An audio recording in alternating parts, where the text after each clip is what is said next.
Welcome everyone, my name is Dr. AJ Acierno and I am the CEO of DecisionOne Dental. During this pandemic, we have taken the opportunity to virtually meet every morning with all our team members. The idea is to inspire, to grow, and to learn. During that time, we have interviewed multiple people in order to help us do that.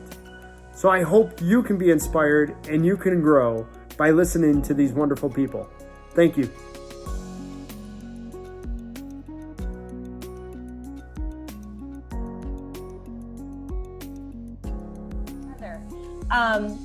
So I think if you were to ask my parents, they would say they always knew that I was going to be an entrepreneur.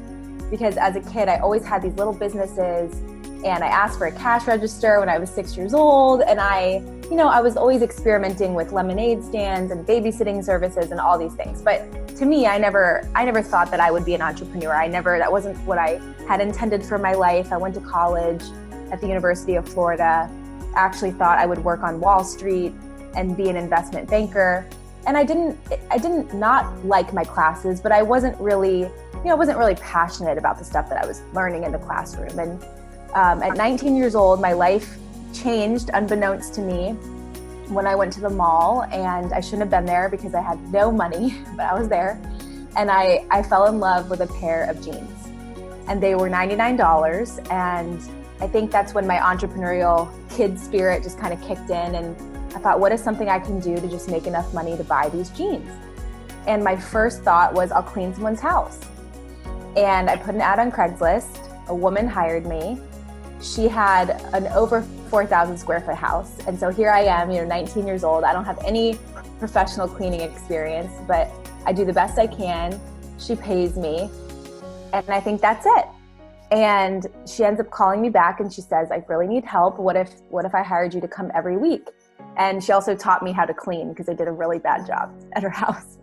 But that's kind of how this whole business started. So she told her friends about me, and next thing I knew, I was cleaning every day. And right before my senior year, I had this really defining moment. I got a contract to clean. It was something like 800 apartments. They were all empty. I had 21 days to make sure the work got done. And I hired a team of 60 students to help me. And 45 of those 60 walked out 3 days into the contract at the same time. It was just a mass walkout. And for many reasons. One, I was a terrible leader. 21, no clue on how to lead people. And so it was that walkout that really inspired my obsession with learning how to be a better leader and learning how, most importantly, to build a company where people really wanted to be, even though the job that we were doing is not a fun job. And so I think it was that experience that totally changed the trajectory of my life. I ended up turning down a job in finance. We got the people back. I got them back by just calling an emergency meeting and owning up to it, owning up to the fact that I had no clue what I was doing. And that was a huge lesson for me, because I learned that as a leader, when you aren't sure, which there's many times we're not sure of what we're doing, the best thing you can do is just say it out loud, and people see you as a human being and they want to help you. And our whole culture is about learning and growth and helping people become the leaders that they can be. And while we're cleaning, we teach a lot of leadership courses. And for me, it's never been about the cleaning. It's about the people and helping them reach their potential. Something I've learned is to invite your team in to help you make decisions and to hear everybody's voice and give them a chance to share their opinions. And what I really believe is that I think people are good people. They have the right intentions, but we have to find the people and focus on the people who embody the same values and really contribute to the culture. We have to keep our focus and energy, and really we have to get good at the people who just aren't the best fit, saying, you know what, this isn't a fit for us, it's probably not a fit for you. And so we'll both be happier and more fulfilled if we part ways. And it's not a bad thing to part ways. But yeah, I've been there too. We got to keep our energy on, the stewards of our culture and the people that make our company so great. There's no doubt that these times are so hard and scary, and there's so much unknown, and so sad people are dying. I don't want to discount any of that. I also think that these times are beautiful. I think that this is when you see the best of the human spirit, and you see people come together and do things that we just normally wouldn't do. I think that's the beautiful part of this, is we get to all be here for one another if we choose to be. And I think there's just been a lot of beautiful moments that we've seen just all over the world in the last little bit. Own your feelings. It is okay to be afraid and scared and anxious and uncertain. And it's okay to be optimistic and hopeful and positive and happy. And it's okay to be all those things at the same time. We say that leaders, the best leaders, are strong. That's what society has led us to believe, that leaders are strong. And that strong is, I always have the answers. It's going to be okay. I know the plan. I know the next step. The glass is half full. I would challenge us to rethink what strong is. I think strong is being able to own exactly how you feel, being able to say, I don't feel a 10 out of 10 today, and I'm worried about the future, and I'm not sure of the next step to take. But at the same time, I know that while times are hard, there are better days ahead. I think it's this mix of reality and being realistic, and also being optimistic. And I think both are important. And so I just think own your feelings and create the space for people to own how they feel. A huge part of this is realizing that we can't change the way people feel. There's nothing we can say or do that is going to take the fear away from that person in that moment. And it's just about listening. It's just about saying, I hear you, and it's okay that you feel that way, and sometimes I feel that way too. We all have that ability to be the light for someone and for every interaction. And it doesn't take much. I think it's like, being the light doesn't mean being positive when you don't feel positive.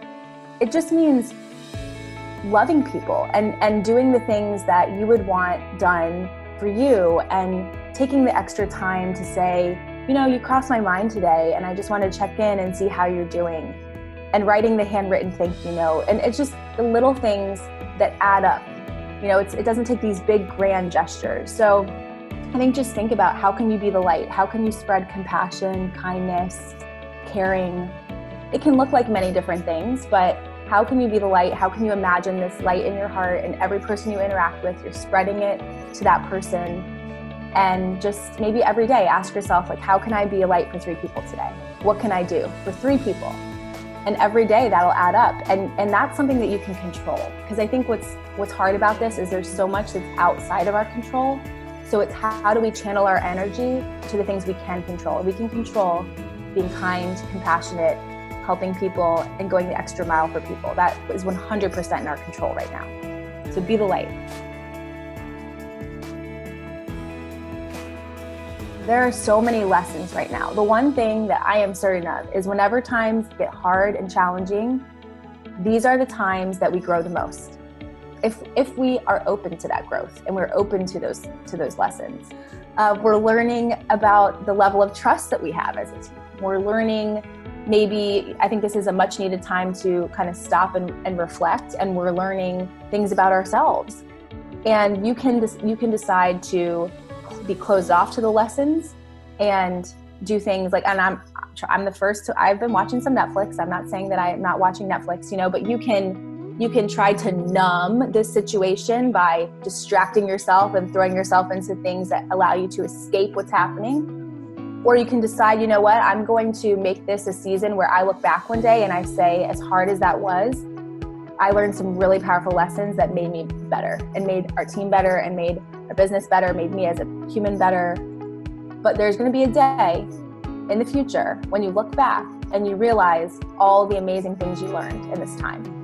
And it's kind of like the way that I feel is all the things I've learned up to this point and all the hard times I've been through up to this point have prepared me for this point.